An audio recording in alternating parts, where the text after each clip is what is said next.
since then, it's been shown to be a very powerful antimicrobial for virtually, every virus, bacteria, fungus. We've used it with even COVID. It's been shown to have anti-cancer effects.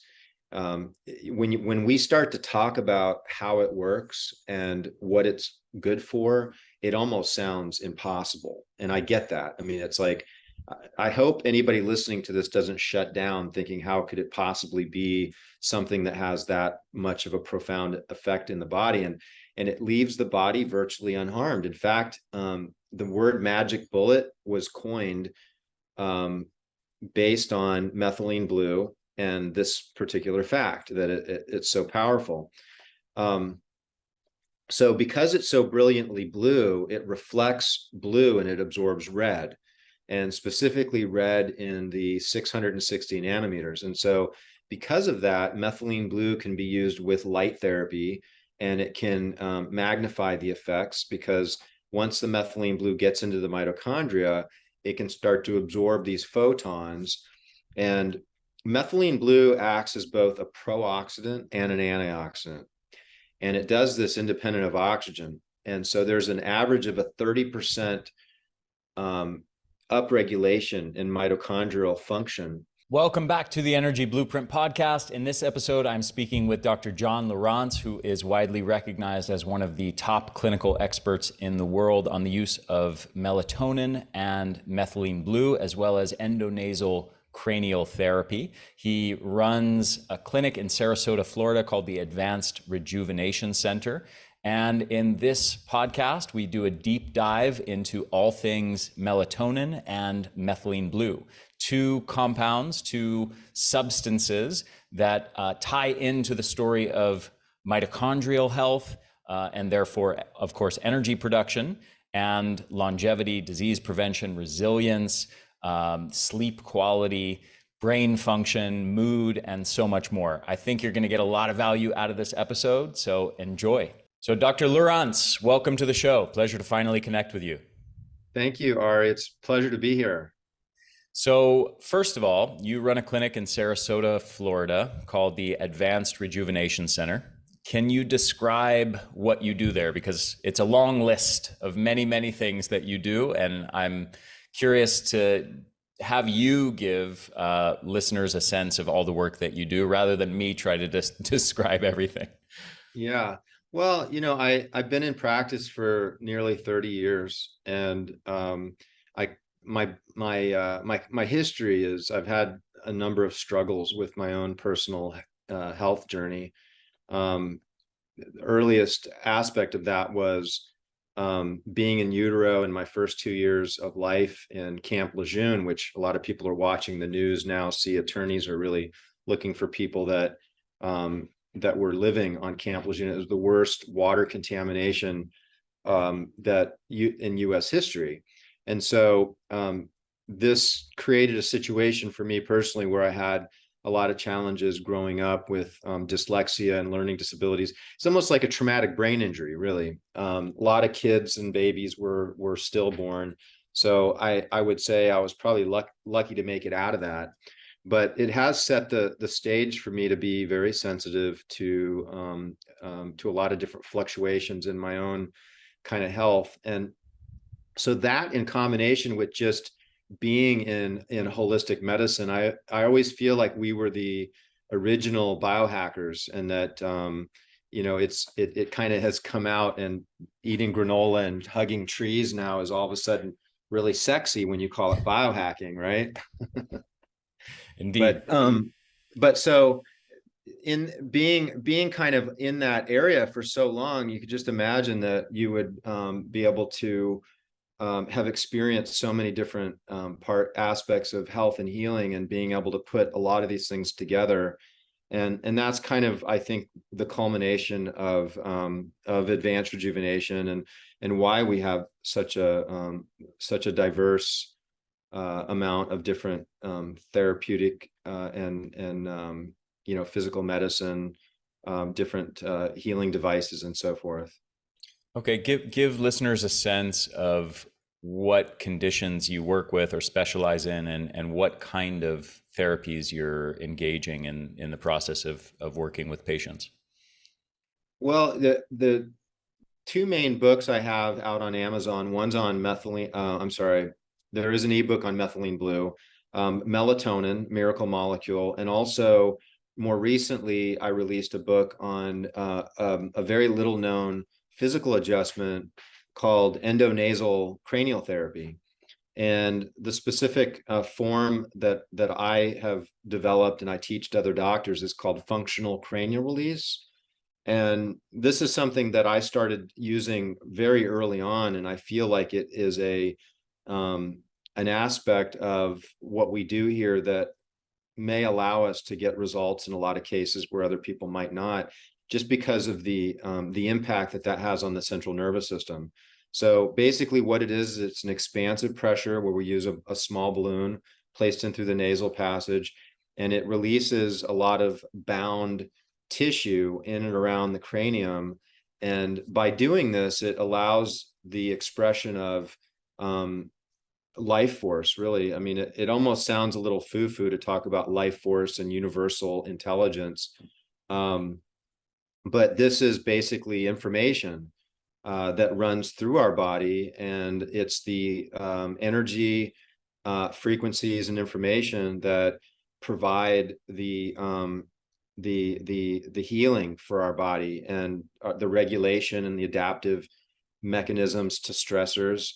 And this is something that diminishes with a lot of people for a couple of reasons. I think one is because the life force is low in the body, but also there's so many stressors these days, right? I mean, Ari, look at like all the things that we didn't really have to deal with in the 50s, you know. And you talk to practitioners that were working back then, and they said it was easy, like especially like within chiropractic profession. Oh, we would adjust patients and everybody got better. And nowadays you have to do all these other things with people in order to achieve that same goal. So, and that's probably another reason why we've created, you know, these combination therapies here at the clinic. But, you know, the endonasal, I really love. We use a lot of high dose melatonin, which kind of goes a bit against the narrative that people will typically hear about melatonin with, where we're going into the hundreds of milligrams. Methylene blue. I definitely want to talk to you about all of that stuff too. So Sure. we'll get there. Yeah. Methylene blue is another substance that I think is poorly understood. Mm-hmm. And higher doses of methylene blue, I think, have been more helpful than lower doses. Mm-hmm. And we can kind of dive into methylene blue. We do a number of IVs. We use a lot of ozone in our practice. We can talk about the synergy of ozone and how it works to improve, again, life force, which is mitochondria, right? If we want to get more technical, we can call it life force, or we can call it mitochondrial energy. And what are some other things we do? We were one of the first clinics to do stem cells, where we were actually pulling bone marrow, and we were doing liposuction and taking the stem cells off of fat, like literally almost 20 years ago, we were doing it out here. Wow. And we were using prolotherapy even, you know, another 10 years before that, which is a form of regenerative medicine, which is a sugar that's injected into damage. Platelet-rich plasma using the blood. All these things can be really powerful for the physical body, because this is the way we heal. We heal with regeneration, whereas we need building blocks to create new cells and tissues, and that's carried by circulation. And many times the denser aspects of our body don't get circulation. You think about when you're eating steak and you get gristle caught between your teeth, and that gristle is connective tissue. And connective tissue and cartilage are the two most densest, poorest vascular, meaning that there's not a lot of bring in the groceries, take out the garbage type of circulation. So it gets injured, and 70% of the time it stays injured. And that's what leads to a lot of these degenerative problems that cause us to lose function, where we can't go out and play the sports, and we can't lift as much weight, and we can't be in as much comfort in our body, right? And move around with as much grace. And so by taking different tissues and cells from one part of the body, from like, say, the bone marrow, or just from the blood, and using high definition ultrasound and injecting it into specific areas, this can be miraculous. And what I love about it, Ari, is that it's actually healing the body the way God intended the body to heal, right? It's fixing it at the root cause. It's not the pain, it's not the inflammation, but the pain and the inflammation is following the instability and the damage. And so we fix the damage, the pain, and the instability goes away. Mm-hmm. You've mentioned God a couple times, and I know that you have something called the 3 legs of a stool: vitality of the body, mind mastery, and a direct experience of God. Can you describe what you mean by that, and how you help patients achieve a direct experience of God? Sure. So I believe that for any individual to express the full potential in their life, that those 3 things are important to have addressed. The 3-legged stool. So the more vital the body is, the higher levels I believe of consciousness that we can achieve. The more the happier we are, the better we treat our friends and family, the better we treat ourselves. Just overall, that is a very important aspect of health. The second one is dealing with identity. The way that we identify ourselves is in relation to our environment and other people, relationships to the earth, to the planet. There's so many different great conversations you can have just within this context of identity. And we store our identity within our brain in what's called the default mode network. And when we do different types of therapeutic work, like it could be deep breath work, there could be the endonasal balloon incidentally lowers that default mode network. So we use that in a kind of a ceremonial fashion called bliss release, where we have an access to get people to kind of step out of that identity, right? Like, this is self and me, and then everything's separate, right? When you're like really identifying with the self, you can step out of that and see things more globally. There can be a tremendous amount of transformation and healing that can occur there, especially if you can surround it with the intentionality of gratitude and acceptance and compassion. With the direct experience of God, I believe that that is defined differently for everybody, right? So sometimes people get caught up on the word God, and it could just be life force, or it could be universal intelligence, or it could be the divine, or it's a higher power. Often they use that term in, like, say, AA or NA. So this is basically just believing that there's something greater than ourselves. However, for me, I didn't fully really understand that for most of my life. And maybe about 5 years ago, I was invited to go to a ceremony with plant medicine. And this was a very unique, specific form of medicine and ceremony called the Clarogenic protocol, which that word's getting thrown around a lot. I know Ben Greenfield talks a lot about it.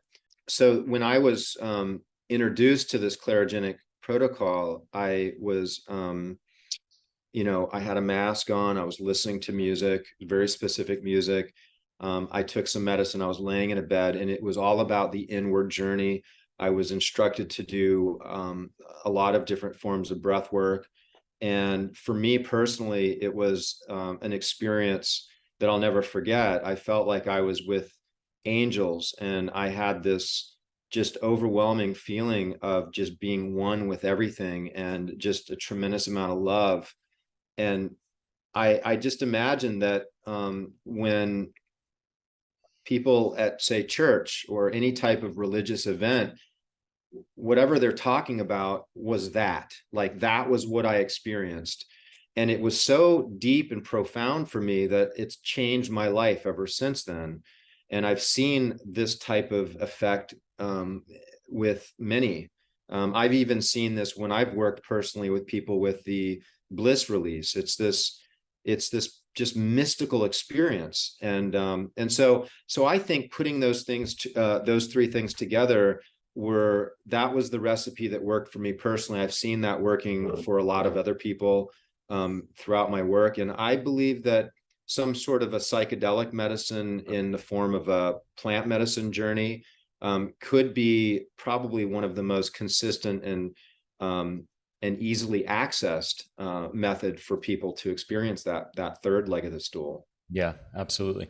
Can I ask what specific plant medicine it was? Was it 5-MeO DMT?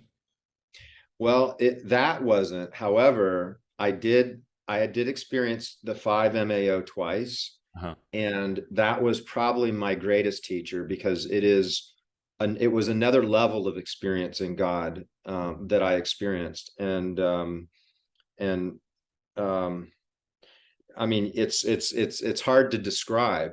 Yeah. You know, it's just a complete death of the ego. So Mm-hmm.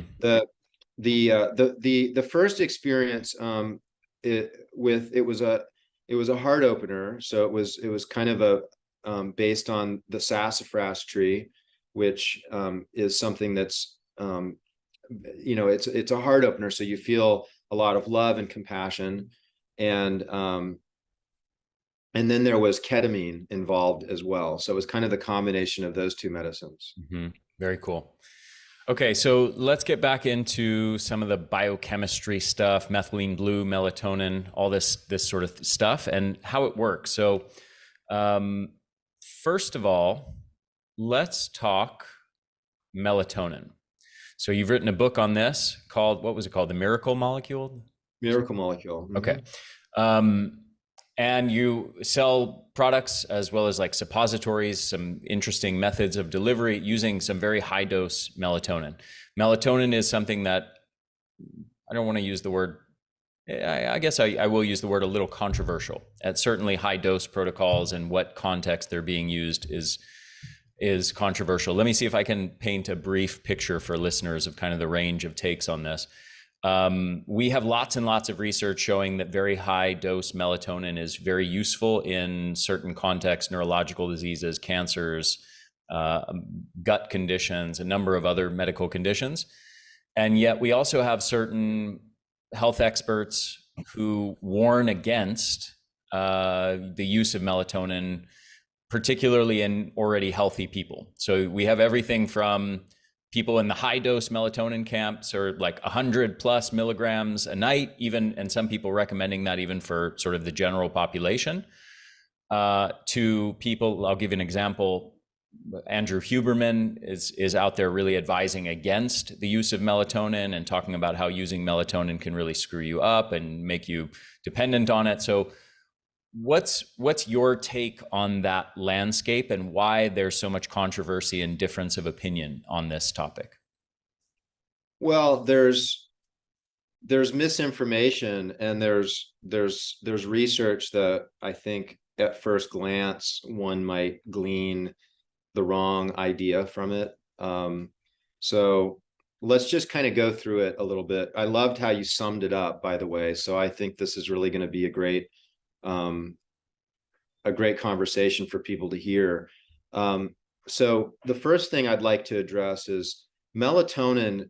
We need to think about melatonin beyond just sleep, right? So we have the pineal, and then there's extra pineal melatonin, and the gut produces a tremendous amount of melatonin. You know, there's 400 times more melatonin in the gut than the pineal. So there's a great need for melatonin throughout the whole body. In fact, every single cell produces its own melatonin within the mitochondria.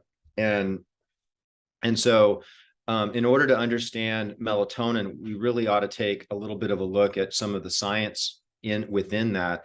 But let's save that for a little bit later. And John, if you don't mind me interrupting, just for listeners' sake, sure.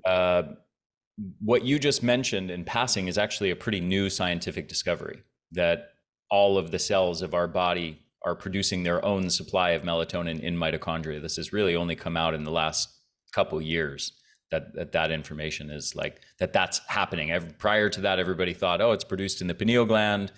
Maybe people are talking about the gut production, but there was almost no awareness of this production in every cell by mitochondria. So I think I think that's a pretty huge aspect of the story, and I just want to make sure to emphasize it for listeners. Well, this is why, there's this knee-jerk reaction when discussing melatonin to just be like myopically thinking about it for sleep and the circadian rhythm. Mm-hmm. And so then when you have that thought, then you start to lose the interest in why you might take it. Other than, hey, if you're sleeping fine and blah, blah, blah, you might want to take a small amount within like 2 or 3 milligrams or less.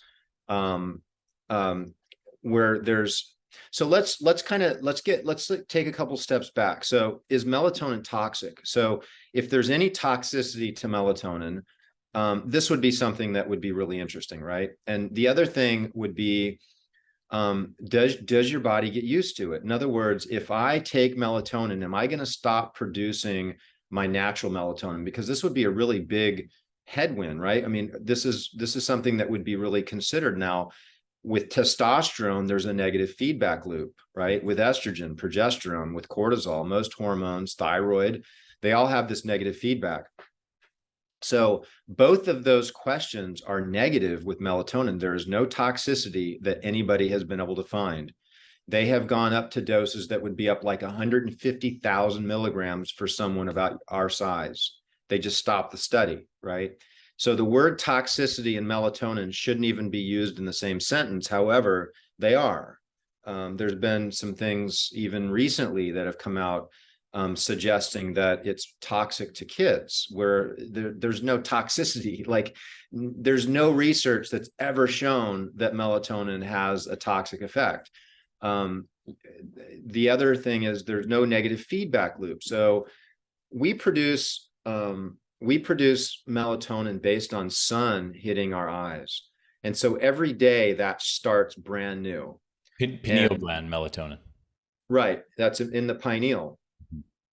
And so there's no negative feedback loop. So we'll produce just as much melatonin if you to take even large amounts for extended periods of time.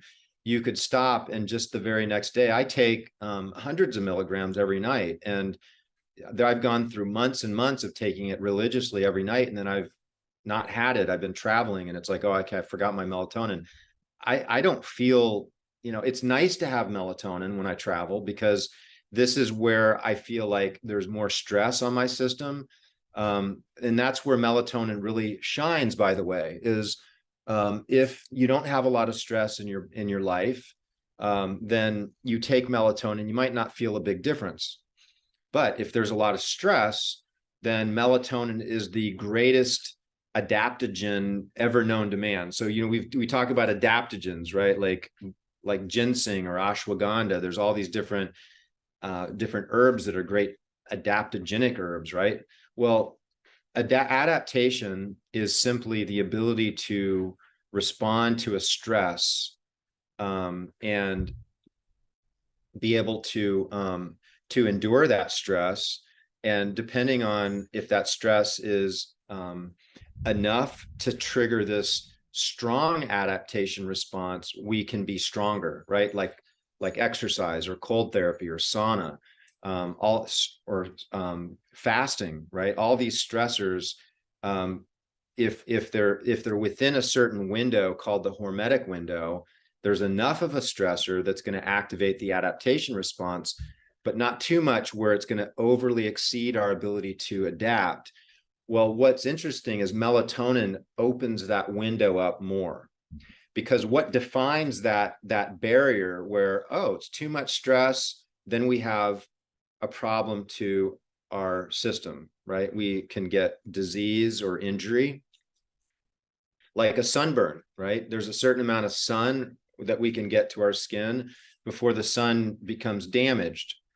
And if one takes higher doses of melatonin, you'll find that you can go out in the sun all day long and you won't burn. This is a very obvious outward expression of like physically seeing what melatonin is doing throughout your entire body with all of your cells, throughout your gut. There's been research on melatonin for ulcerative colitis and Crohn's disease. And it's incredible because it allows the stress to exceed what would normally shut down our energy. And so this is where we kind of get into the science of this a little bit, and I'm going to try to make it as basic as I can. Think about within our cells, we take sugar and oxygen. These are like the two main things that we convert our energy into within that powerhouse of the cell called the mitochondria. And so this is called Krebs cycle, or the electron transport chain, right? And this is just the way that we normally make energy. And when we have too much stress, that system shuts down and we go to make energy from an entirely different way, which is a very primitive, and they call that fermentation is one word for it, right? And this is the way that they think cells made energy before the mitochondria was introduced into the cell, which some people think it was almost like a parasite, or it's like an infection, but then it became in symphony with the cell, which allowed us to be able to make more energy more efficiently, right? It's this synergy that incorporated into the cell. But this switch to this primitive form of making energy is without oxygen, and they call that anaerobic, versus it's aerobic when we make it in the mitochondria. The problem is anaerobic fermentation is much less efficient, and you only get about 10% of the energy. So if we have, what defines that barrier of that hormetic window is our ability to maintain making energy within the mitochondria. And what shifts when we get to that barrier is that we're not able to make enough energy to buffer the stress. Right. So our mitochondria stop making energy, they shut down, and that's called the Warburg effect, named after Otto Warburg, who won the Nobel Prize for, and this is how cancer cells, this is why cancer cells are so really terrible, because they hog a lot of energy. They need a lot of energy, but they make energy through this primitive form of making energy. So what melatonin does, it sits in the mitochondria and it allows it to absorb more stress and adapt at a deeper level without switching. And that's why there's great research on melatonin with cancer. And there's great research with melatonin against virtually every disease known to man, because most every disease has one thing in common, is there's a stressor that's exceeded the body's ability to adapt. Mm-hmm. Full stop. So one thing I might add just to what you were saying on mitochondrial energy production versus anaerobic glycolysis, just for listeners' sake, especially because this podcast is so focused on energy and fatigue, is in general, the less fit a person is and the less healthy a person is, the more that they will tend to shift towards a predominance of anaerobic glycolysis rather than mitochondrial respiration as their baseline mode of energy production, predominant mode of energy production. And I should also mention there's a number of studies that have shown that in chronic fatigue syndrome and in fibromyalgia, there's a shift in that direction, meaning there's a decline in the ability of these people to do mitochondrial energy production and a shift towards a predominance of anaerobic glycolysis. So you're saying that melatonin interplays with that by facilitating mitochondrial respiration, facilitating a shift back towards the more ideal, more optimal state of mitochondrial respiration rather than anaerobic glycolysis. Well, not only does it shift it back, but it prevents it from shifting to begin with. Mm-hmm. So, and that's by taking exogenous melatonin. So you can take it as a supplement. And you think about kids, and when you're younger, how resilient you are and how much that might be the response, be because you've got all this you have all this melatonin, and you look at the graph and melatonin, how it really falls off, especially after the age of 40, which is right when, we typically start becoming less resilient to stress. But,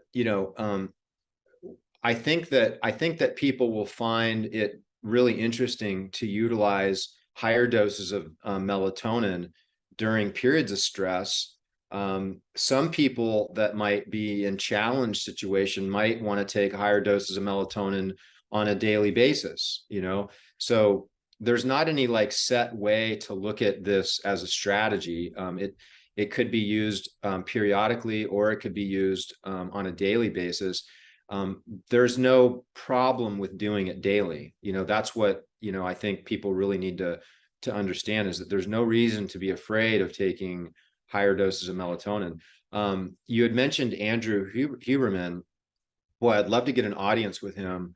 So with Andrew Huberman, his opinion on melatonin lowering testosterone is a little flawed because it's based on a rodent study. And what's interesting about rodents is, in fact, there's been a lot of studies showing that it's quite the opposite, that melatonin actually can support the hormones. And so rodents are nocturnal, and during certain seasons of the year, there's shorter days and there's longer nights. And so there's more of a need for them to have lower melatonin levels, and how that reflects in their testosterone. And so I think that one particular study to base this opinion on melatonin is not accurate. I personally take, as I mentioned before, quite a bit of melatonin, and my testosterone is on the high side, and I have not seen any decline with any. We work with a lot of patients. We do coaching, and so we work with patients all over the country, and we've not seen that show up. And so besides that, no negative feedback loop, no toxicity. I just don't see any reason. And like I said before, I would love to maybe even go on. So if Andrew, if you're listening to this, I would invite you to, maybe let's do a podcast on melatonin together. Cool. So one other thing I've heard, my friend, maybe your friend also, Dr. Ben Lynch, who's a genetics expert and biochemistry whiz, he also warns about high dose melatonin interfering with estrogen. Have you heard anything on that, or seen any effects like that in patients that are using high dose melatonin? No, I'm not familiar with any of his work. Okay. Okay. So I have some personal anecdotes here I'd like you to comment on as well. So I've read for several years now a lot on melatonin, and I think the research is so impressive, as you've outlined here, that I was very high on it, and I started trying to take melatonin. And anytime I take more than a microdose, I experience pretty significant side effects. I'm under the impression that I'm in the minority of people here. But my dad experiences the same thing, which leads me to believe there might be a genetic component to this. And what I experience is that it profoundly disturbs my sleep. I sleep horribly with anything more than about 1 milligram of melatonin. And if I take like 3 or 5 or 10 milligrams, I will wake up feeling extremely ill and nauseous and extremely groggy in the morning for about an hour. And I got to lay in bed for like an hour to let all of those symptoms wear off to the point where I can walk around and function. I'm not somebody who's sensitive to supplements in general, or sensitive to anything like as far as stressors or anything like that. But there seems to be an extreme sensitivity to melatonin for some reason. I'm curious, and from polling my audience, I was curious, so I polled my audience to get a sense of if other people are experiencing that. It seems to me that maybe 5 to 10% of people have this kind of reaction to melatonin, hypersensitivity to it. I'm curious if you know anything about that, you've experienced people who have that kind of reaction, and what physiology might explain it. Well, so a few things. One is it sounds like you're having what's called a paradoxical effect, which you're getting energized, which would explain the loss of sleep and maybe waking up feeling groggy. Although waking up feeling groggy can happen with some people that don't metabolize quickly. And so sometimes people that, like if you're sensitive to caffeine, you might consider that you're not going to be breaking down melatonin as well either. It's the same gene pathway. Yeah. So what we'll have people do is dose the melatonin earlier, like maybe around dinner time or even before dinner time, so that their bodies had an opportunity to kind of clear that out by the morning. The paradoxical effect where people get energized with melatonin does happen from time to time. And when we have people that have that effect, we'll dose them during the day. If it's, somebody that has a medical situation that we're looking to dose them with melatonin. But it is interesting. There's nothing really clear in the research on why that happens. With regards to maybe feeling ill, it's possible that you might have some heavy metals. And one of the things that melatonin does very nicely is it chelates and causes the brain to dump heavy metals and toxins. So sometimes people have some side effects and they're not willing to continue on, like, oh, well, I'm going to try melatonin. So they might try it once or twice. They have a negative experience and then that's it. They don't go back. Whereas it could be because it's charging up the cells so much, it could be that there's a bit of what's called a Herxheimer reaction, right? So this is a name for a healing reaction where the body goes through a process where there could be die-off if you have an infection, like maybe you have chronic Epstein-Barr and the body starts to clear out that, and then you might start to have some inflammation or some side effects associated with that die-off. Or if you're toxic and the body, it all of a sudden gets a deep cellular energy, like we talked about, then it starts to throw off some of those toxins, then there could be some side effects there. So those would all be some potential possibilities. Have you done it more than just a couple of days or? Yeah, many times. I don't think it has to do with a Herxheimer or anything related to toxins because I've done many different types of binders and chelating agents, and I've never had any effect like that. Have you tried the suppository? I have The not. Sandman? No. Yeah. So we produce a suppository. It's got 200 milligrams, and I've had a number of people that have had challenges with the oral, Mm. and then they've had great results with the rectal delivery. So that could be worth trying. But at the same time, there's been some people that still reacted to the suppository. So it's a process of trying things. And Yeah. I like using microdoses of it, and that's where I find that it enhances sleep and I generally feel better from it. Mhm. A couple other questions with melatonin. One is, you mentioned earlier about negative feedback loops, like for example, using testosterone. If you take, as many bodybuilders do, take exogenous testosterone, that it downregulates your own internal production of testosterone. You get shrinkage of the testes. This idea, as you mentioned earlier, has been tested with melatonin, and the research generally doesn't support the idea that there is a negative feedback loop, that taking exogenous melatonin suppresses your own internal supply. I've even heard some researchers, for example, Doris Lowe, you're probably familiar with, who specializes in melatonin, argue that taking exogenous melatonin, if anything, upregulates and enhances internal melatonin. However, there's one thing that I see consistently reported that doesn't mesh with that, which is many people report that when they use melatonin consistently, 3, 5, 10 milligrams, and then they go off, usually they sleep poorly for at least a night, if not a week or two, which is consistent with the idea that there is a negative feedback loop, like symptomatically. But as I said earlier, the research doesn't support that. What's your take on what's going on there? Well, imagine if you had just low melatonin levels to begin with, and you're taking it and Mm. it's giving you better sleep. then there's probably some systems in the body when you stop taking it that might get engaged but have a delay.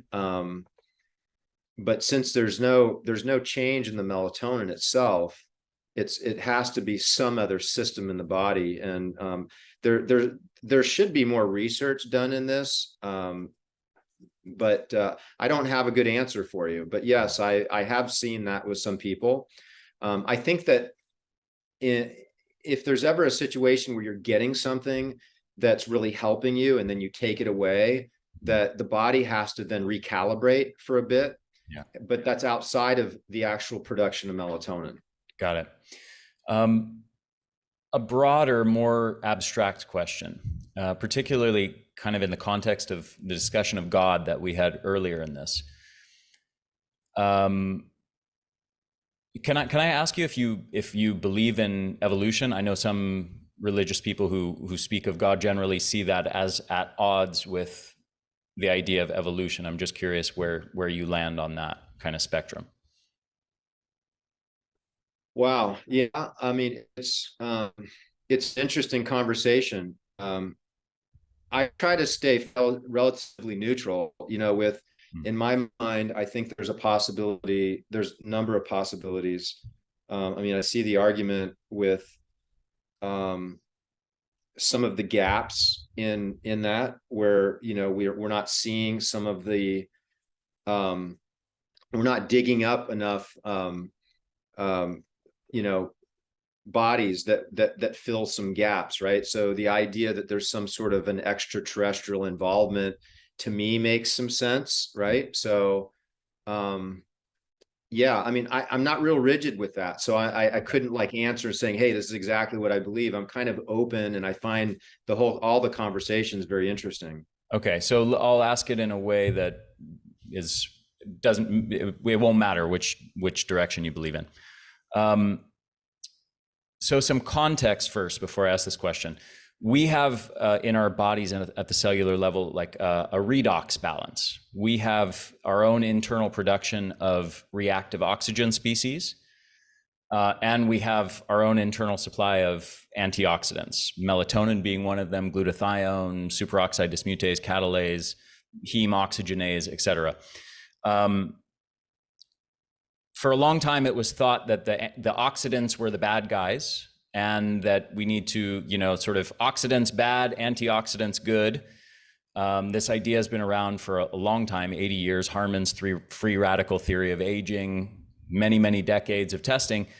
And for the most part, this sort of simplistic model has largely been debunked. It's not that simple, that reactive oxygen species, oxidants are the bad guys. The more antioxidants neutralizing them, the better.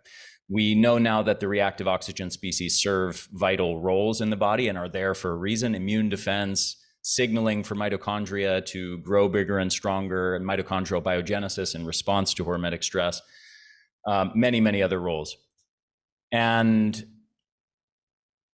that basically, we know that the cell is trying to maintain an ideal redox balance of oxidation to antioxidants. And it has, its own internal supply of both oxidants and antioxidants to try to maintain that appropriate balance. Given that, and there's lots that we could delve into this. This could be an hour-long discussion by itself, but just to simplify it, given that context, what is the logical argument for the use of high-dose antioxidants? Meaning, why wouldn't God or evolution have designed us with those higher level of that supply of internal antioxidants, if that was the optimal state of human physiology? Well, I'm in lines with, I think, your philosophies, and I mean, if you look at ozone in clinical practice, it's the most oxidative substance on the planet. Right. And yet we inject this into patients, and people get better, they feel better. And it's a signaling, oxidation becomes a signaling for our antioxidant systems. And when you're just throwing antioxidants at the systems, it's like you've got it. It's like the negative feedback loop with testosterone, right? It's like your body says, well, we got enough in that, we don't need to make anymore. So by Exactly. constantly quenching all the oxidation, the body's like, well, hey, things are pretty good. We don't really need to have to deal with much stress here. And so then when stress hits, then there's not really a defense system. Mhm. So I can't help but appreciate the fact that, back in primitive days, that the oxidation level was extremely high. We didn't have the ability to eat the rainbow back then, right? I mean, you weren't eating a lot of like fresh fruits and vegetables and eating the variety. You were eating more mono diet. You'd probably just eat meat for a month or so. Um, so we were definitely more designed to endure and thrive with bouts of oxidative stress. And that's, I think pretty evident. I mean, I think that this is becoming extremely well embraced by the medical community in general, biohacking community. So, you don't want to be afraid of oxidation, like it used to be, such as you pointed out, that it was the enemy. I remember, um, every commercial, they would be talking about how many antioxidants this has or that has, and it's failed. Like so many other things that they've done. Um, um, the food pyramid, right? I mean, you literally have to turn that upside down for it to make sense. So, Yeah. Yeah, it's interesting. I unfortunately I think most of the population, and I find even most of the medical community, is still kind of under the impression that they don't understand the value of oxidants yet. Yet, we have so much research showing that many different antioxidant supplements have failed to prevent disease, extend lifespan, and paradoxically, many oxidative strategies or interventions or lifestyle practices, such as, for example, exercise or other hormetic stressors like sauna, that are profoundly oxidative, do ward off disease and extend longevity. So, so what's going on is that there's an interplay, as you were alluding to, with the internal redox balancing systems, where these oxidative methods, exercise and other hormetic stressors, actually create a response internally that builds up the internal antioxidant system. And also, just a new paper from Russell Reiter, who's one of the top melatonin researchers in the world, shows us that it is actually those oxidative practices, particularly exercise and light therapy, that actually upregulate the cellular production of melatonin, mitochondrial production of melatonin. mm-hmm. So there's this balancing act that's going on, that when you expose your body to the oxidative practices, the body responds by boosting melatonin levels. So, and then we also know that when you use lots of antioxidant supplements exogenously, it, as you alluded to, it downregulates the internal supply. It says we don't need to produce our own. We've got lots being supplied externally. I Well, guess. one really interesting gene pathway, PGC1 alpha. Mhm. This is like the one of the main pathways activated with oxidation, right? And this is where our body gets to regulate, the production of more new healthy mitochondria, mitochondrial biogenesis. So, it's definitely like, it's not pseudoscience. This is when, I remember early on, Ari, early on, we were doing ozone, and I would have my medical doctor friends that I would talk to, and they were so close-minded. And to be honest with you, back then, I didn't have the languaging that I do these days. So I was like, well, no, but it's working. And it's like, it's all this oxygen and blah, blah, blah. And it was like, well, it's very oxidated. Why would you want to put that? It'd be extremely dangerous. Nowadays, I think we have so much research and information to carry these conversations, even with the most discriminating scientists, such as Russell Ryder's. I mean, Russell Ryder is probably one of the biggest inspirations I've had, especially with melatonin. He's a genius. Yeah. So we're quickly running out of time here. I would love to spend another hour talking to you about melatonin, but I want to make sure that we go into methylene blue. So this is something that has become very popular. I think really just in the last 6 months or a year, especially, it's really skyrocketed in popularity. And I have a lot of practitioner friends of mine that are seeing really profound results, both in experimentation on themselves and with their patients.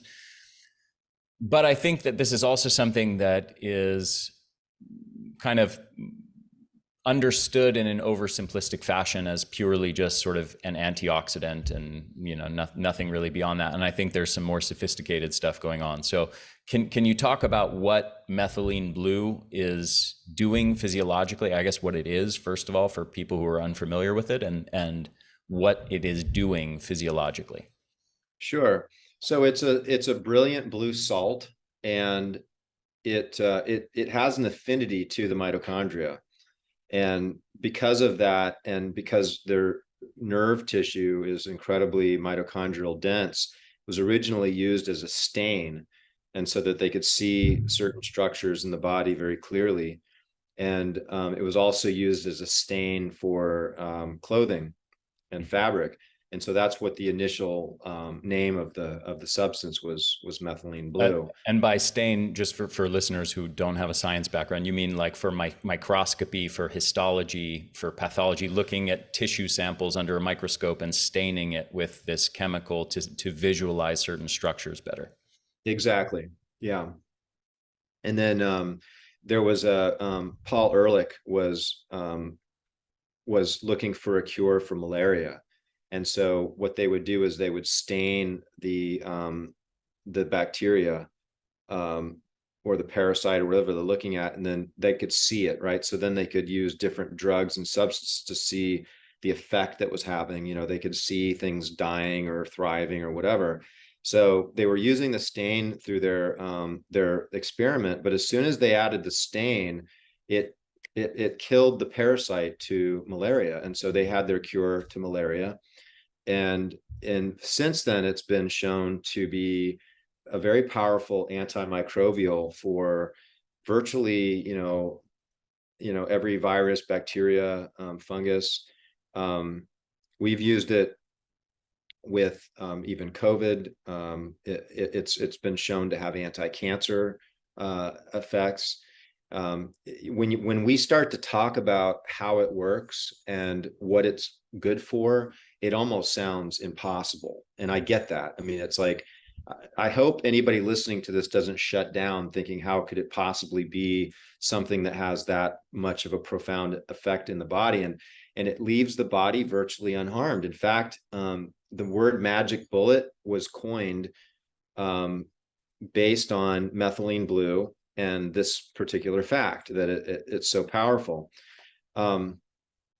So because it's so brilliantly blue, it reflects blue and it absorbs red, and specifically red in the 660 nanometers. And so because of that, methylene blue can be used with light therapy, and it can magnify the effects, because once the methylene blue gets into the mitochondria, it can start to absorb these photons.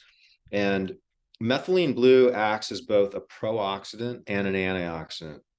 And it does this independent of oxygen. And so there's an average of a 30% upregulation in mitochondrial function.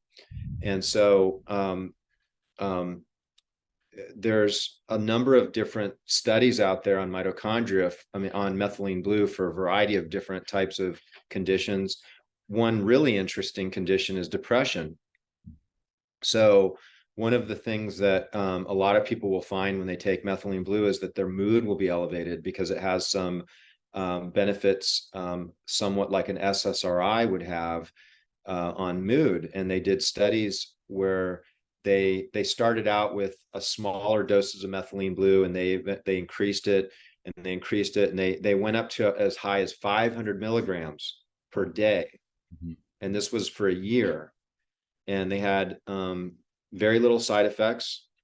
And they found that the more they increased it, the better the results were on the depression. Yet there's also some research showing that very small amounts of methylene blue can be of benefit for mitochondrial function.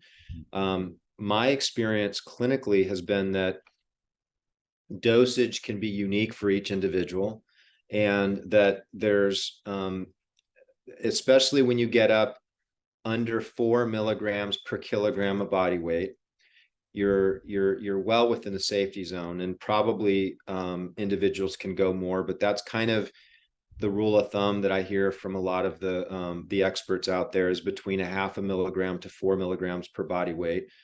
And the And one take it.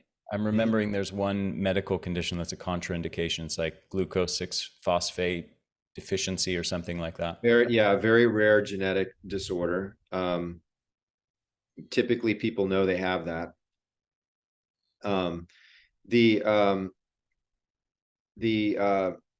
so the dosing, so it can be taken orally. A lot of people will take it in a sublingual, because there's a company out there that sells it with different blends, and those can be a benefit on the lighter dose. I haven't found as many patients and as many clients respond to the lower dose as they have to the higher doses. Typically your urine will turn blue. That's kind of what I'm looking for. And then the half-life of methylene blue is about 12 hours. And so each time you take it, it's going to have a half-life of 12 hours. And so it can be taken twice a day, fairly easily. Gosh, what else? Methylene blue for like an infection. Let's say that you're coming down with something, or you're fighting a chronic issue with, like, say, Lyme or Epstein-Barr or something like that. I would definitely say that you're going to want to do a couple things. One is probably go in the higher doses of it, and then you're going to want to utilize light therapy to get the maximum antimicrobial effect. As much as you can go into the sun, you can use LED panels, right? So they have these panels. We sell some. We didn't really preface this, but I have a company called Mitozen.com, Mitozen, and we sell high dose melatonin. We sell methylene blue. We have some red light products, different rectal delivery products and such. So the LED panels don't absorb deeply into the body. They're good. They do supply a lot to the skin. Some of the incandescent lamps can be more penetrating because they have more near infrared. But of course, the sun is the best. Intranasal laser and intranasal light, I think, is just fabulous. We're working on getting this little laser that so you can find intranasal products out there, but they're like 5 millivolts. They're effective. It's better than nothing, but it's really, really light, right?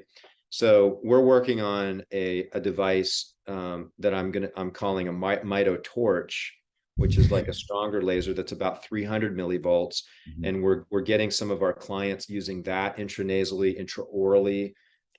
You can do transcranial. There's just some fantastic applications of methylene blue, different lasers and different types of light therapies. And then if you really want to have fun, you can stack oxygen therapies on top of that with, like, say, at the very low end, breath work. Moving a little bit more extreme, you can do like EWAT, or exercise with oxygen. So there's some different devices out like that. Or you can start to get into like hyperbaric. Here at the clinic, we have something called a CVAC, which stands for cyclic variation in adaptive conditioning. It's like this pod. So we use that with a lot of our protocols, but I've not seen any other combination work as powerfully at really ramping up people's metabolism and their energy and life force. Then methylene blue plus light therapy. Methylene blue, light therapy, and then some oxygen therapies. Okay. And then if you can throw on some grounding or some PEMF, you really got something. Okay. Let's talk. What's interesting is that both these molecules that we focus this podcast on, methylene blue and melatonin, interact with a subject I've written a book on, which is red light photobiomodulation. And 660 nanometers, as you said, seems to be sort of the magical wavelength, or around that. It's not going to be only that, but there's going to be some range near that wavelength, which is in the red light therapy zone.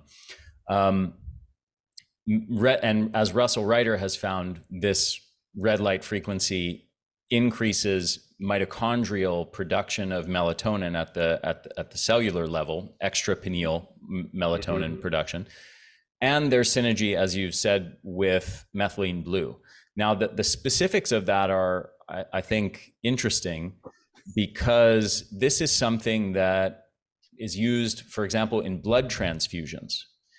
They take the bag of blood and they put methylene blue in it and they irradiate it with 660 nanometer red light to kill any microbes that are present. And this is because the red light, as you said, is absorbed by the methylene blue, and then it creates singlet oxygen, which is an oxidant. So we have this thing that's commonly thought of by most people and framed as an antioxidant, but when you combine it with red light, it's producing lots of oxidants. Now, the story is, as we've said earlier, more complex than just oxidants are bad, because we've already said that many things that are oxidative in nature are actually beneficial. So there's antimicrobial effects to me that make sense. So you got the methylene blue, red light, creating singlet oxygen. Now you're killing viruses and bacteria and things like that. It can be used intraorally. There's studies to show it kills bacteria, pathogenic bacteria in the mouth. As I said, even studies on COVID showing it kills COVID in blood transfusions. It's reasonable to think it might also interact internally in the same way.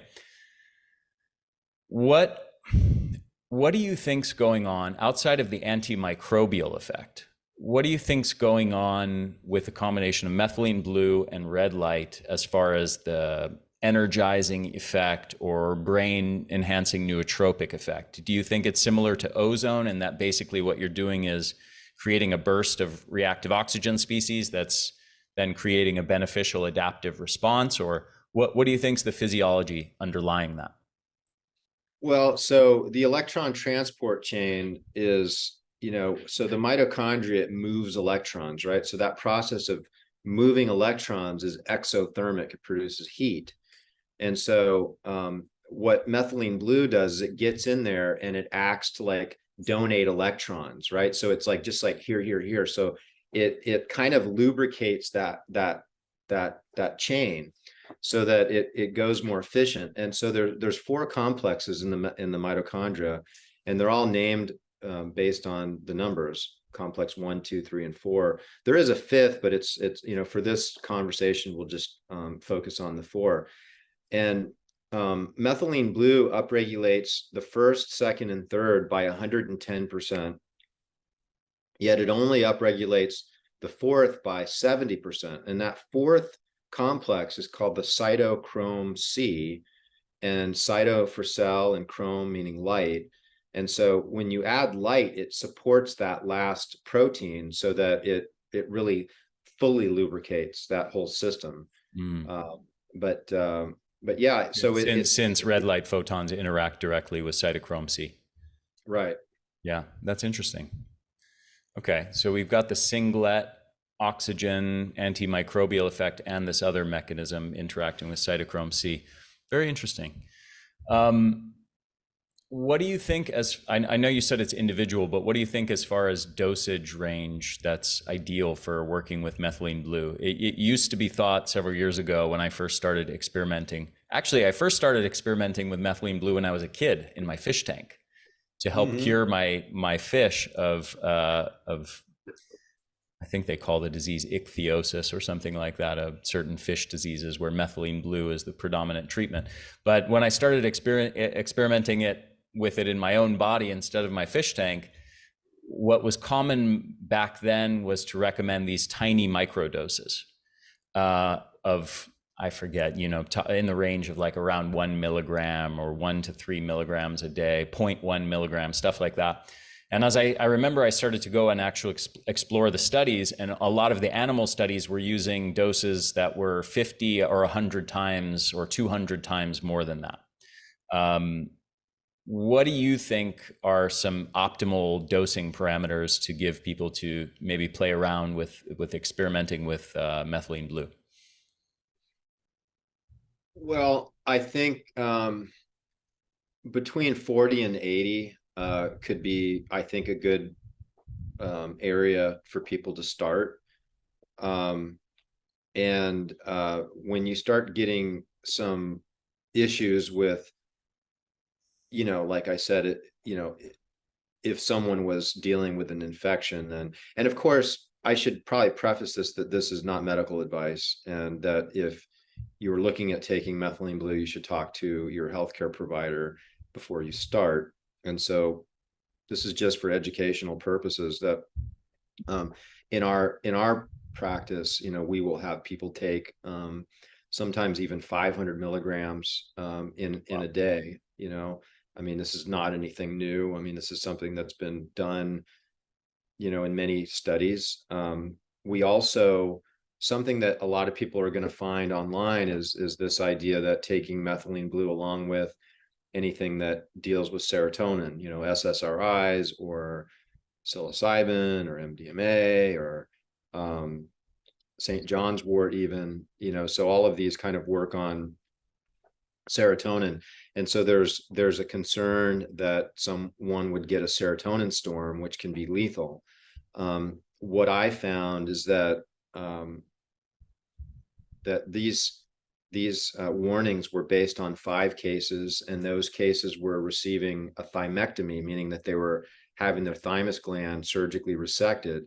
Mm-hmm. And as we talked about before, that the methylene blue likes to go to very metabolically sensitive tissue. Well, the thymus accumulates a lot of methylene blue, and so you can see it very clearly. But the IV protocol for these surgeries is very, very high. So 2,000 milligrams plus.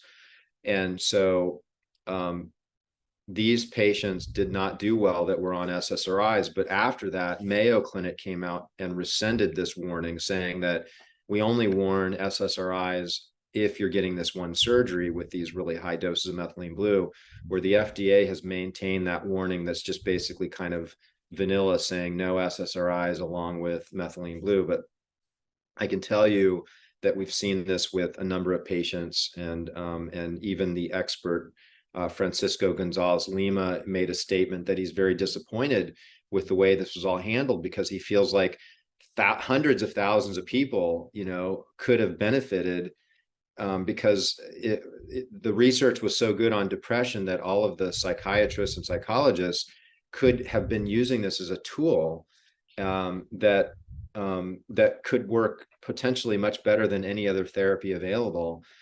Yet they're all afraid of it because of these warnings. And the FDA has not rescinded that warning, even though Mayo Clinic came out and that there's not really it's not founded on anything. The whole country of Canada has rescinded this warning, right? So anybody listening to this, just know that taking it in the doses of 0.5 milligram to 4 milligrams per kilogram of body weight is totally safe, according to experts, even if you were taking SSRIs. Dr. Lieurance, I've really, really enjoyed this discussion. I've been looking forward to having you on the podcast a long time. I want to thank you for taking extra time, going 12 minutes over our allotted hour. I appreciate that. Is there anything you want to leave people, any final words you want to leave people with, and let people know where they can find your work, your products, your clinic, or get in touch with you? Yeah, sure. So if people want to take a bit of a deeper dive on methylene blue, you can go to methylenebluebook.com. And you can find me on Instagram at Dr. John Lieurance or at Dr. John Lieurance. And then we also have drjohnlieurance.com where we have educational material. My clinic is advancedrejuvenation.us, and we're in Sarasota, Florida. And then our store is mitozen.com, soon to be mitozen.club, which is going to be a private membership, which will be really interesting because we're going to be able to have more freedom of speech, where we're going to get more into some detail, such as some of the things that we're talking about here with you, Ari. But thank you so much for having me. It's been a pleasure. Yeah, absolutely. I look forward to our next conversation. I'm sure we have lots more to talk about.